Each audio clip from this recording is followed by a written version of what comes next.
Thanks for downloading a 3CR podcast. 3CR is an independent community radio station based in Melbourne, Australia.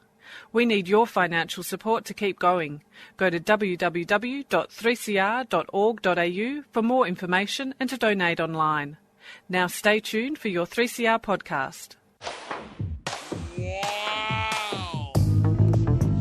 But you also had people that were very fine people on both sides. And the aliens with mind meld and give them the technology. They're bad aliens. So are you surprised the Nazis were influenced by demons? No, if demons are real, I would definitely think they'd be on the side of the Nazis. Yeah. McDonald's is connected to the Clintons. They chop up the bodies and put them into the sausage and hamburgers. People are being cannibalized. Look it up. And I'm watching CNN talk about this as violent white nationalist protests. We have done everything in our power to keep this peaceful, you know? It's Pepe's become kind of a symbol.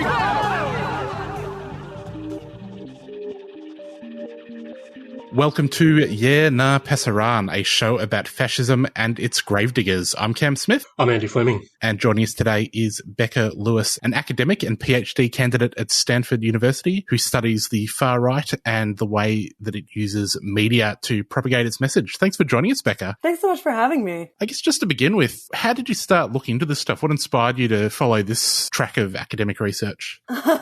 I know, it's a valid question to ask anyone who finds themselves in these strange and awful worlds. I actually kind of stumbled into it by accident. I have always been interested in new media and went to grad school to get my master's in social science, focused on the internet, and looked at kind of more mainstream political campaigns and all of these things. And then directly after I finished my master's program, I joined a think tank called Data and Society. And they were starting to launch a project looking at the far right in the lead up to the 2016 US presidential election.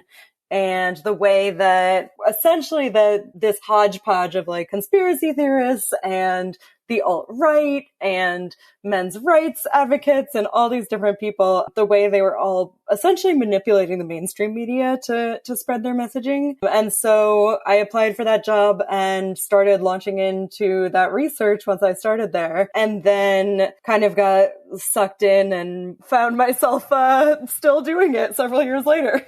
It sounds like you fell down the YouTube rabbit hole, but the other way. Yeah, exactly.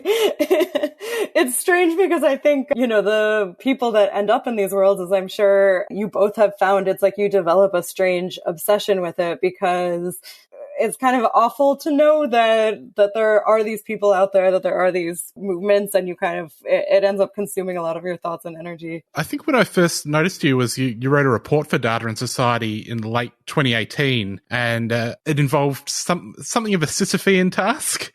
Could you tell us what you did for that report and what you found? Sure, yes. So that was a report that was looking specifically at right-wing and far-right YouTube creators and the way that YouTube as a platform facilitated radicalization. And so I identified a group of about 65 different YouTube channels who were loosely connected. And basically I was looking at who was collaborating with each other in various videos, and found basically that these channels that were all collaborating with each other, they did come from like genuinely a range of different ideological backgrounds and kind of, you know, video styles and all of that. So you had libertarians, you had kind of mainstream conservatives, you had overt white nationalists, you had conspiracy theorists, all of these different things, but they were united by, first of all, a hatred of the mainstream media and kind of a wish to replace the mainstream media for their viewers. And second, a hatred of the figure known as the social justice warrior, and just really hated anyone kind of advocating for progressive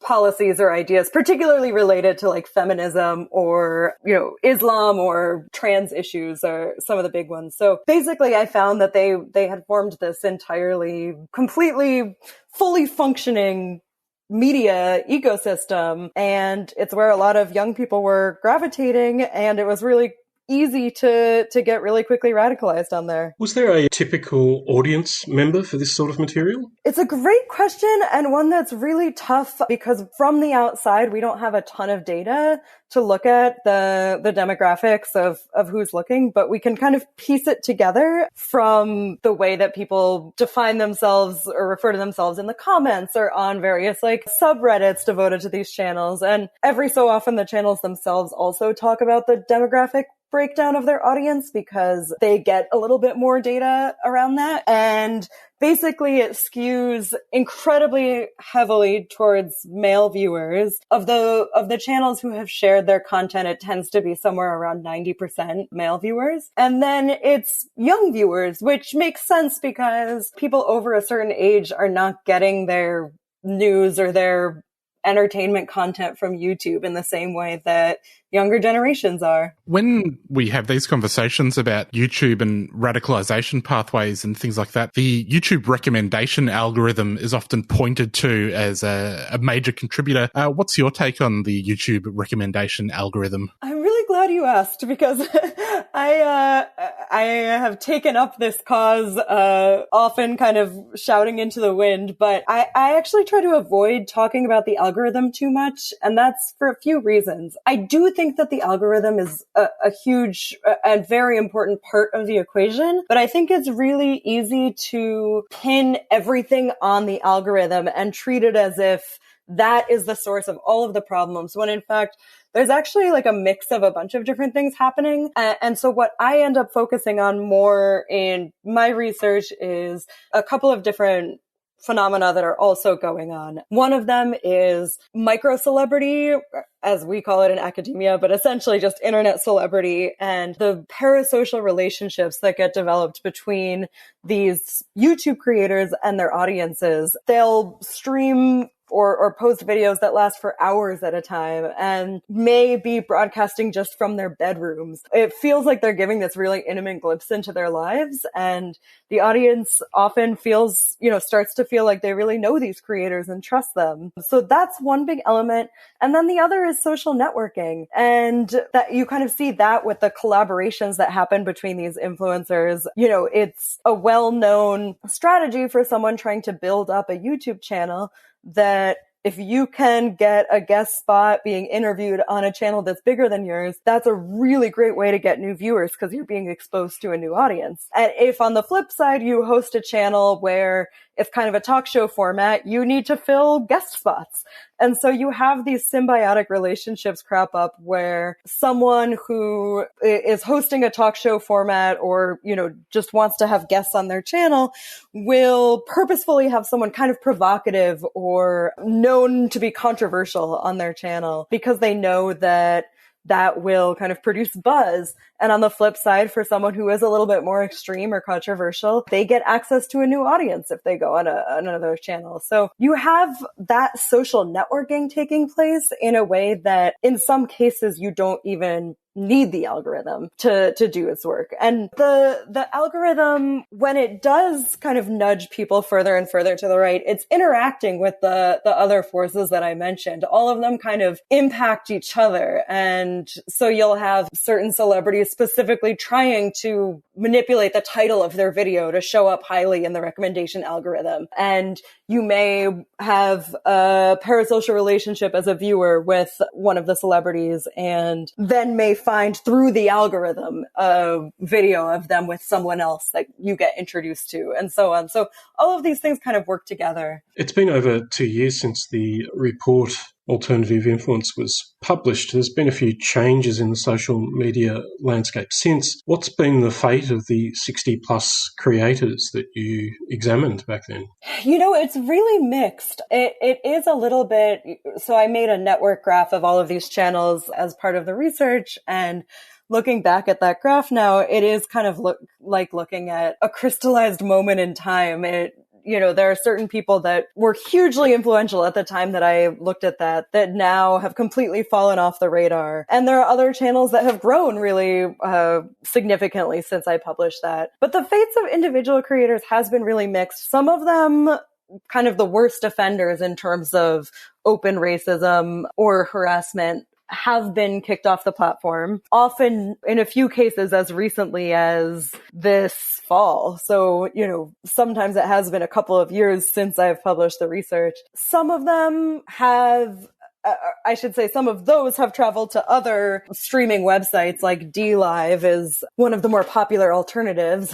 And then there are people who have just maybe fallen out of the limelight a little bit. The Canadian professor, Jordan Peterson, was someone in that network graph, and he had a bunch of health problems and so stopped making content. But some of them actually have continued to grow.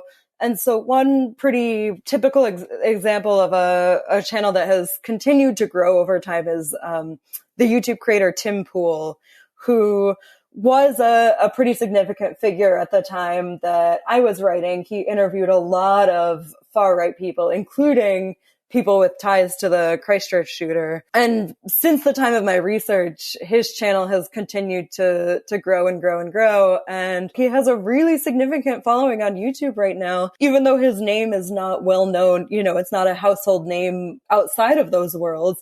He has a really significant impact in, online media. Late last year, we did see another report released, the New Zealand Royal Commission's report into the March 15 terror attack. Amongst other things, it pointed to a role that Facebook and YouTube had played in the radicalization of the shooter. Were you surprised by those findings? Sadly, I wasn't. It was something that, researchers in this area had pretty much suspected. I mean, there are several ways for someone to get radicalized, but YouTube and Facebook are really, really common ways for that to happen. I think there's often this misconception that far-right operations online happen only in kind of the deep, darkest corners of the internet. And actually, just as often, they take place on these mainstream social media networks because that's where there's fertile ground for new recruits, right?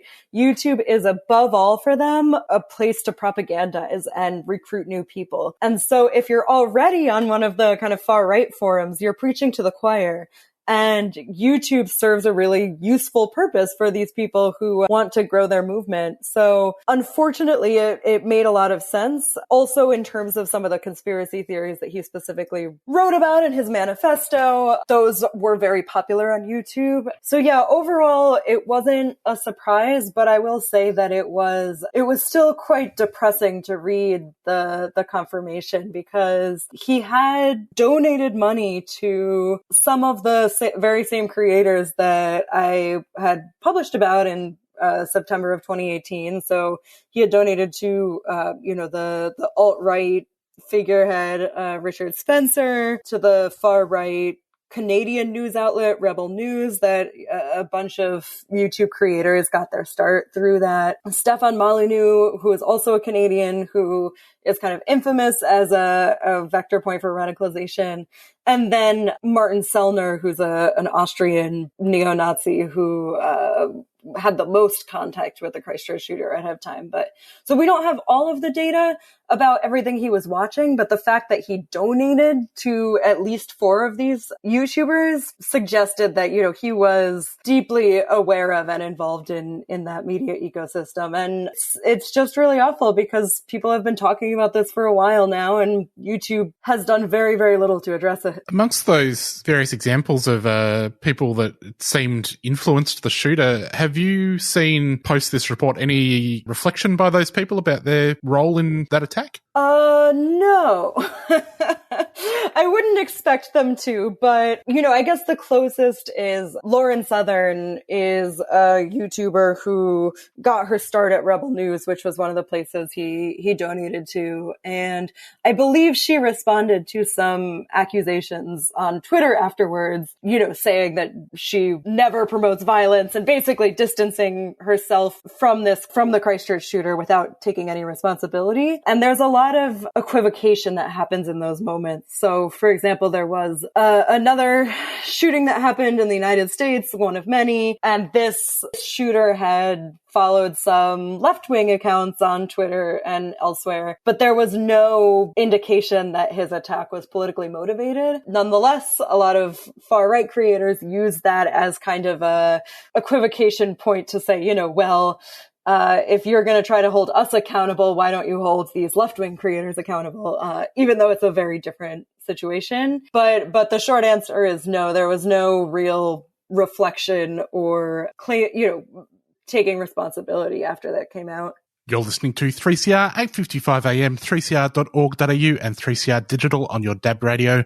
We're currently talking to Becca Lewis about the far right and social media. There's no reference, I think, to QAnon in the report. What's been the influence of Q on this community in particular and on the far right in its online presence in general? Yeah, that's a great question. I think that actually when I was doing the bulk of my research that went into that YouTube report, QAnon was still kind of in its very, very early stages. It hadn't reached the mainstream success that it has now. And so the short answer is that it actually wasn't much of a presence in the worlds that I was looking at. Now I think that partially that has changed, but also partially some of the period of time that I was looking at was 2017 and 2018.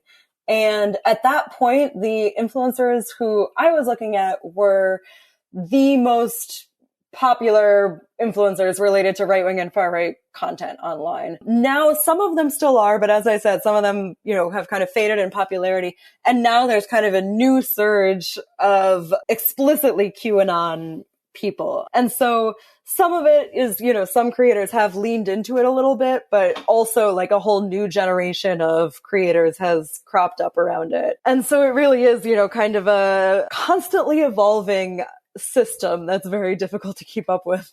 There's been a few things happening in Washington of late, Becca.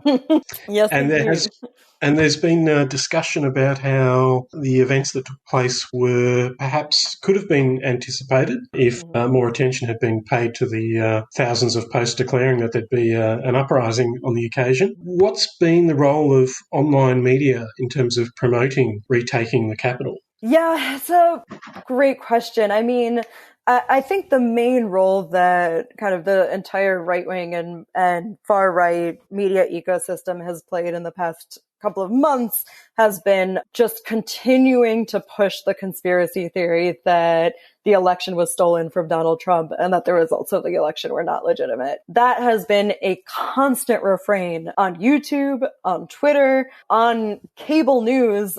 So there's Fox News, which some of the primetime hosts have dabbled in that, but there's also other cable news channels such as Newsmax and One American News that are kind of even more gung-ho than Fox at this point. And all of them, without fail, are promoting this idea, have been constantly promoting the idea that Donald Trump won in a landslide, there was widespread voter fraud, and that the election was stolen. And so I think that helped foment, the general rage that ended up manifesting, earlier this week at the Capitol. But it wasn't, the biggest players weren't explicitly urging a storming of the Capitol. There was a broader march happening that a lot of them were promoting and talking about. So that was kind of the most widespread. But there were some smaller creators who were starting to say some very particularly troubling and violent things in the lead up. So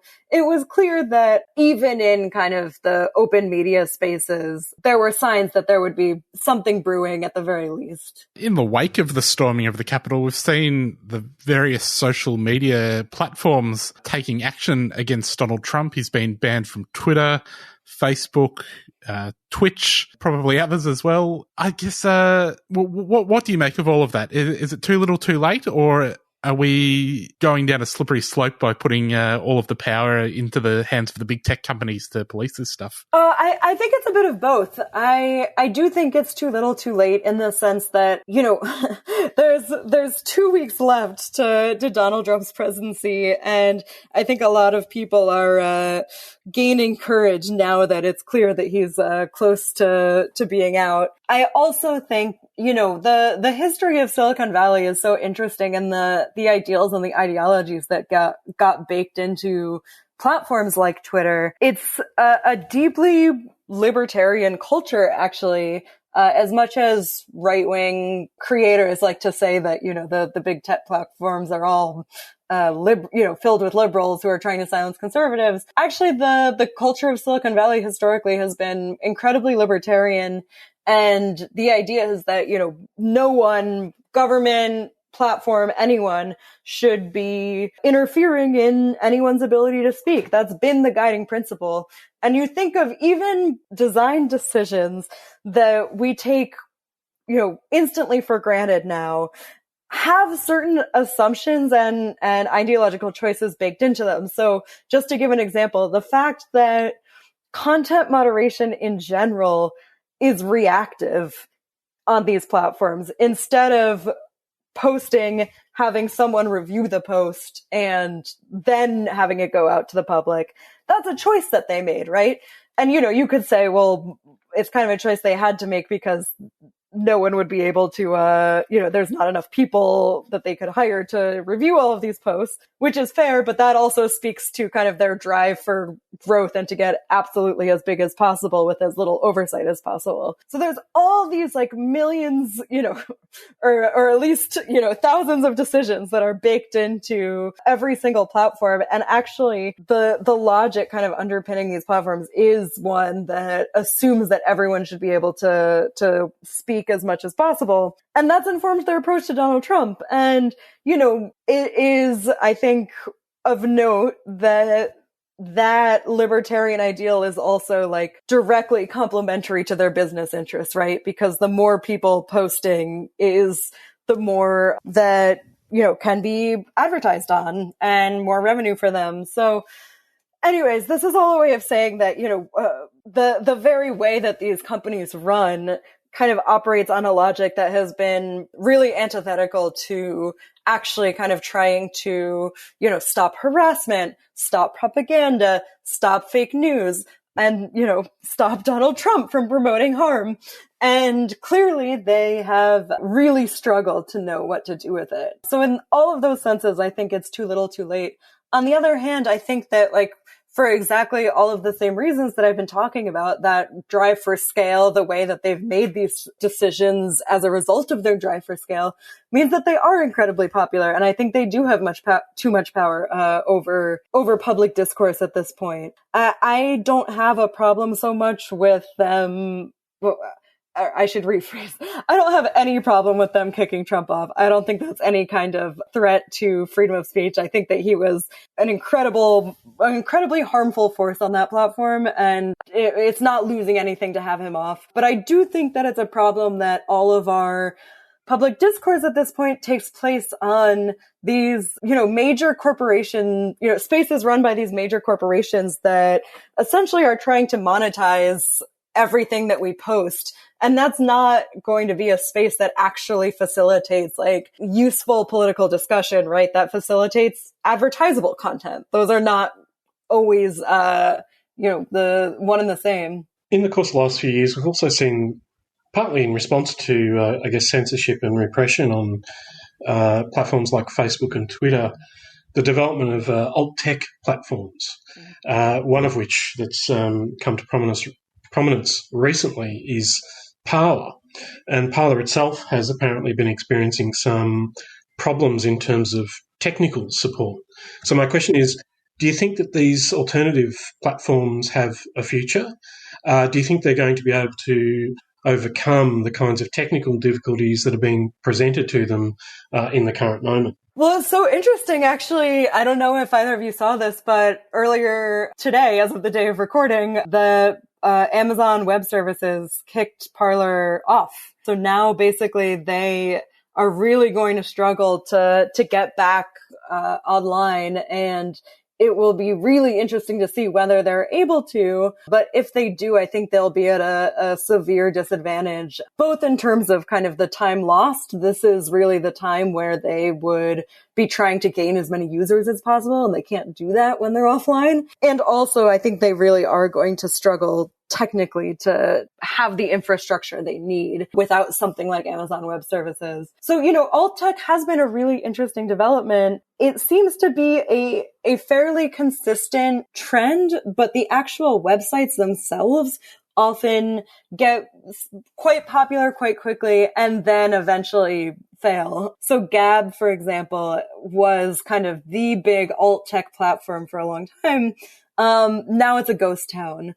And I wouldn't be surprised if Parler ends up eventually, coming to a similar fate. Even if they do end up getting back online, it's really difficult, it turns out, to run a popular social media platform. And, the Twitters and Facebooks and YouTubes of the world have, a huge number of employees, huge amounts of money, huge amounts of infrastructure, all of these things that the alt tech platforms really struggle with. But on top of that, they always end up facing the challenge that I kind of mentioned earlier, which is that a lot of conservatives end up getting bored on these platforms because there's no libs to troll. Or people to kind of recruit.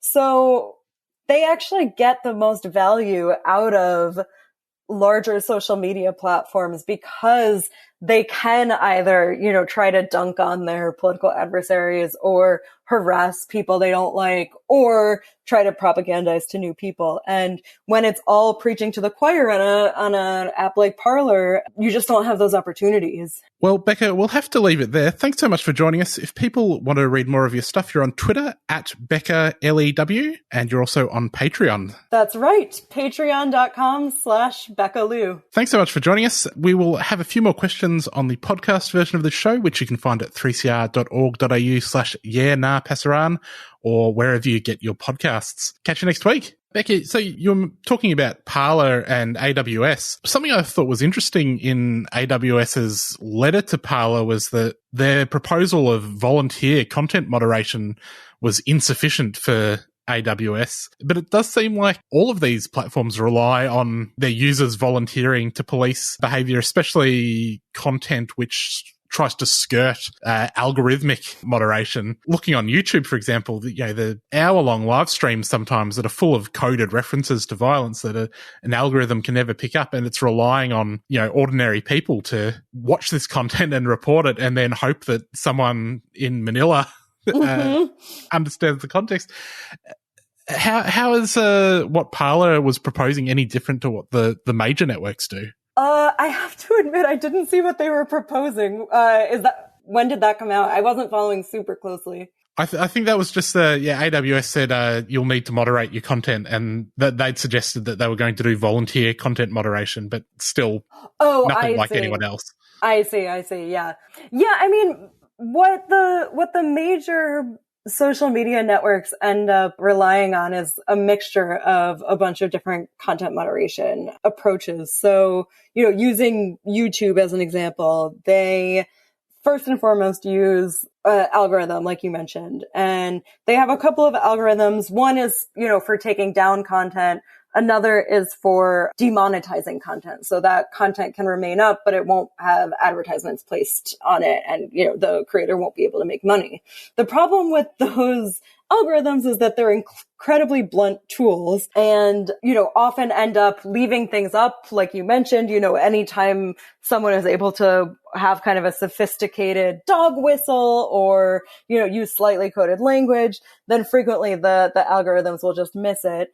And on the flip side, they'll often catch a bunch of stuff in their nets that isn't far-right content or doesn't violate these terms. So actually, it creates, among a lot of creators who are not far right and are simply trying to make a living on YouTube, it creates a real culture of fear that the way that these people make a living, they think is like deeply unstable and the rug could be pulled out from under them at any point. Then there's also the aspect where, someone can flag a video and then it will get brought to a content moderator that often works either directly for YouTube or for a firm that's contracted by YouTube. So for the problems with that, when someone, it assumes that there are going to be people watching this content who oppose it.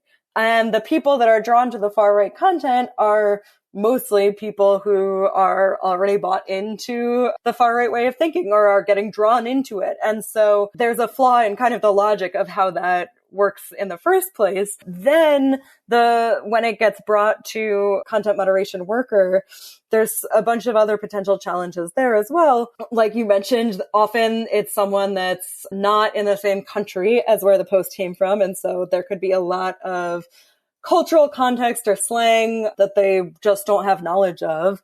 Also, they are basically incentivized as workers to make decisions that are as quick as possible. So they really are under pressure to like make these snap judgments. They're not supposed to sit around kind of weighing the options back and forth, thinking through the context. There is so much content to get through. They are just supposed to go, bam, bam, bam. There's been quite a bit of academic research and investigative reporting now that has shown that for content moderators, it's deeply traumatic work. And often they, don't have kind of full-time employment with benefits. They're basically like a really precarious workforce. So there's a lot of labor concerns there. And, when people are so traumatized and run down from their work, that also presumably affects kind of how effective their moderation decisions are going to be. So that comes with like its own problems as well. Then there is the volunteer route. And you can see, an example of that is on Reddit, each subreddit has their own moderators that generally are just not paid. They're doing it for the love of the community. And that actually can, under the right circumstances, work quite well. But the reason that it works well for Reddit, for example, is because each subreddit is quite distinct and can have its own culture, its own norms that are created, and its own rules that are created. On a platform like Twitter, the volunteer system wouldn't work because it is supposed to be kind of the same rules applied to everyone across, any given country. And there's so much room, for example, for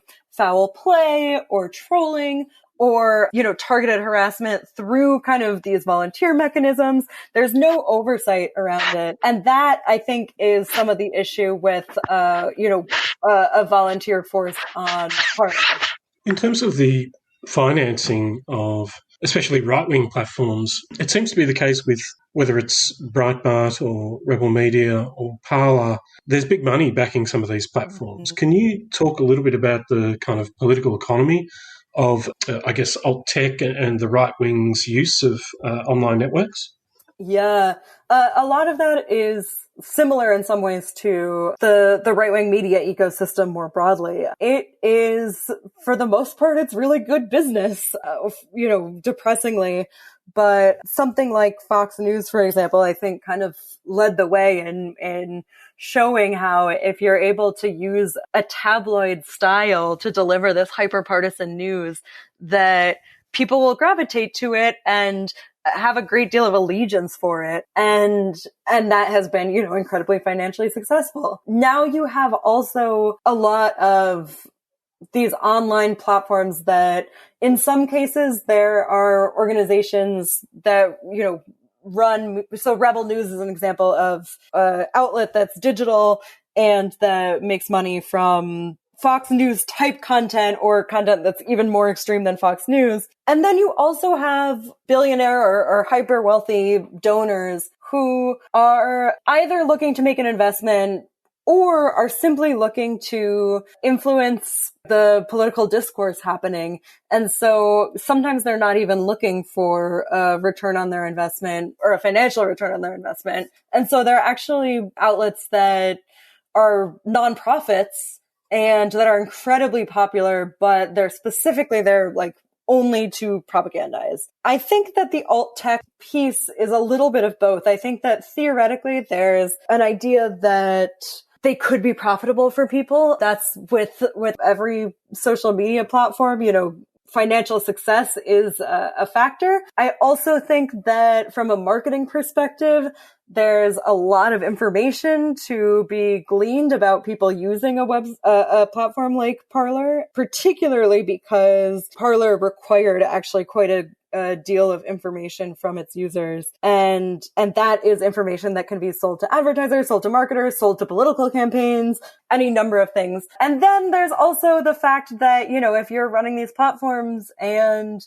you have kind of a captive conservative group of people using it, that gives you the ability to shape the way that they think about certain issues, shape the way the conversation is going. So there's a lot of potential advantages for kind of hyper wealthy far right proponents, like the Mercer family is kind of the biggest well-known one. In terms of reporting on right-wing content on YouTube or right-wing creators, whether on YouTube or elsewhere, what do you think have been the kind of failings of, I guess, more mainstream reportage in this regard? And what would you consider to be the chief concerns that should be addressed by someone who's wanting to report on these sorts of topics? Yeah, particularly throughout 2015 and 2016 in the United States, the mainstream media often ended up kind of accidentally acting as mouthpieces for far-right figureheads. And the far-right celebrities and figureheads were very, very astute and understood media dynamics quite well and still do. And so anytime a reporter tried to get a comment from someone like Richard Spencer, for example, he would jump at the chance and knew how to use sound bites to get across a point that could help propagandize. And even if there's, 100,000 people reading the article and only one of them has their mind kind of inched a little bit closer to him, that's still a win. And so the mainstream media has ended up being a really important kind of publicity apparatus for the far right. You'll see a lot of the rallies that have happened, they specifically will dress up in kind of these wacky costumes. That's what happened at the Capitol too, although it's unclear kind of how thought out that was ahead of time, in terms of, trying to get media coverage. But a lot of times they know how to kind of be shocking and engaging enough to get that mainstream coverage. And so actually a colleague of mine, or a former colleague of mine, Whitney Phillips, who also researches in this space, she's done really incredible work trying to develop what might be kind of an ethics of covering the far right in journalism. And, so many people kind of will justify giving like a nice juicy interview to a Nazi by saying, oh, sunlight is the best disinfectant. And actually what Whitney argues is that that's like a really flawed way of thinking about it. And instead she suggests a different metaphor, which is that these interviews and this media coverage can end up being the oxygen that fuels the fire of the far right. If you give them kind of this platform and don't challenge them in any meaningful way, that isn't just kind of, there's this assumption that, oh, if their views make it to the public, people will see how awful it is and reject it.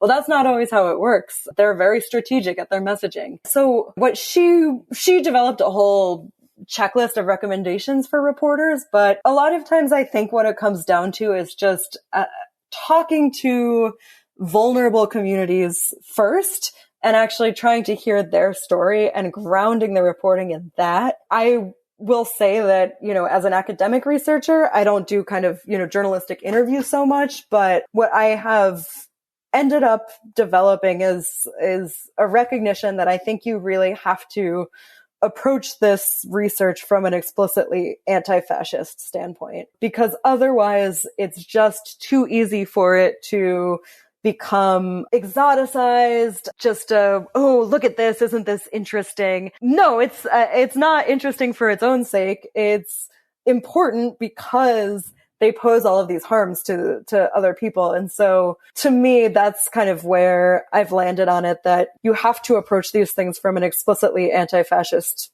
standpoint for the work to be any good. Well, if we've only learnt one thing from the Trump presidency, it's that it can't just be sunlight. You need to drink bleach as well to be the best disinfectant.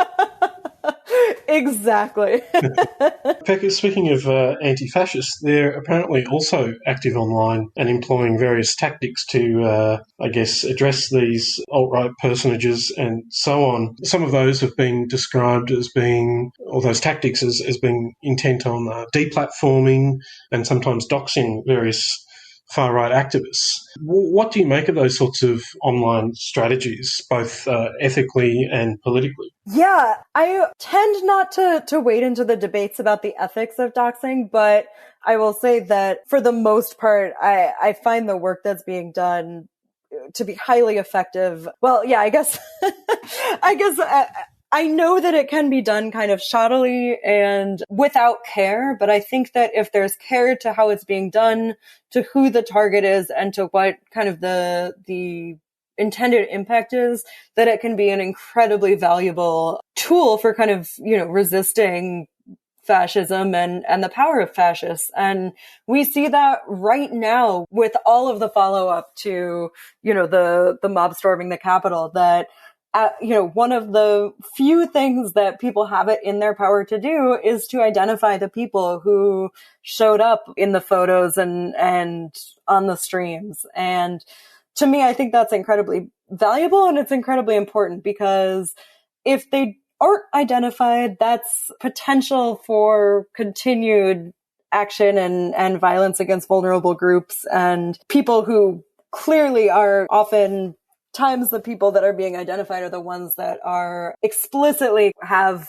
Nazi tattoos or have wearing Nazi clothes and all of these things. And in this case, of course, they were violently attacking a federal building. So, I think that it's difficult in this media environment and attention economy to know how to fight against some of these forces that seem so pervasive. And I think that these attempts to kind of identify the Nazis who are often breaking the law is one way of doing that without kind of getting into the weeds of the attention economy yourself, because that can be a tough battle to fight. Trump is presumably leaving office quite soon, but this movement that has been created in the wake of his presidency isn't going to disappear, and there's been some speculation that as the reality of his being out of office hits home, there may be a tendency within the Trumpist movement to resort to not only tactics that we saw at the Capitol, but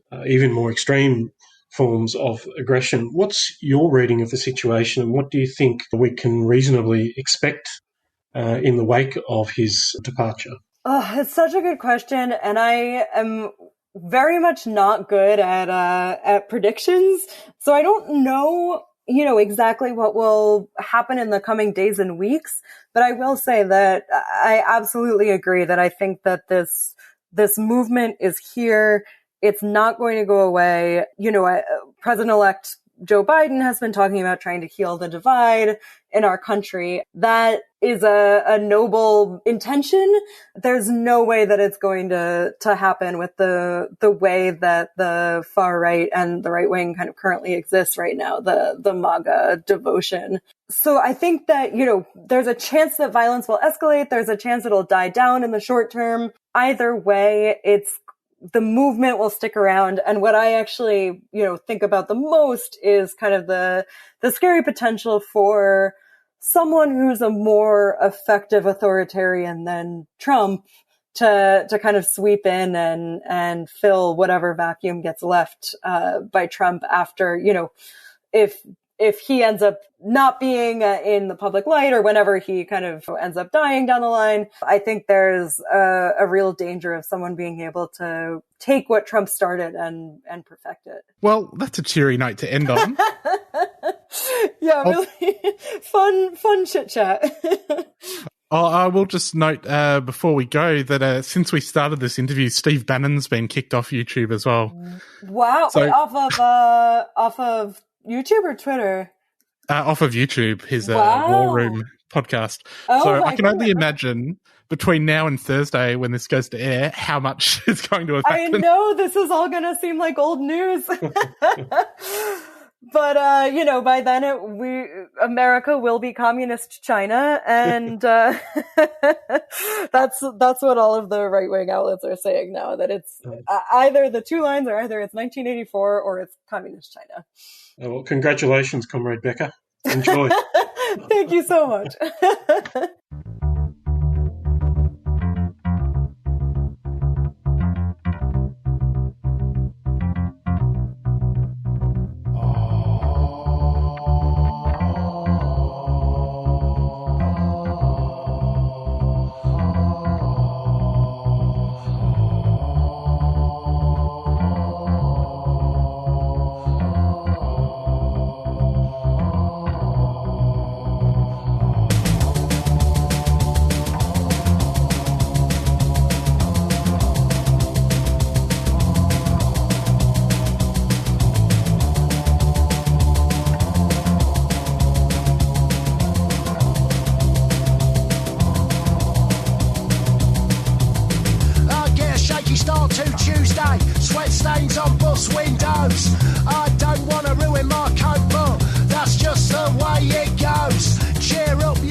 human race.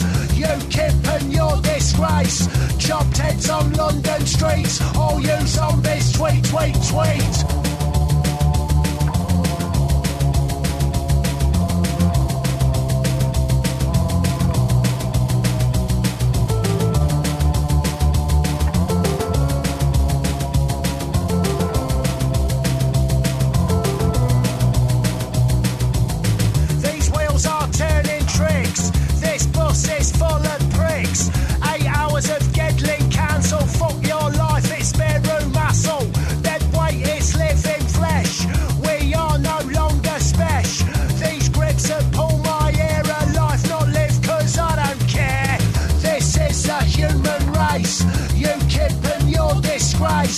Chopped heads on London streets. All you zombies, tweet, tweet, tweet. This is the human race. UKIP and your disgrace. Chopped heads on London streets. All you zombies, tweet, tweet, tweet.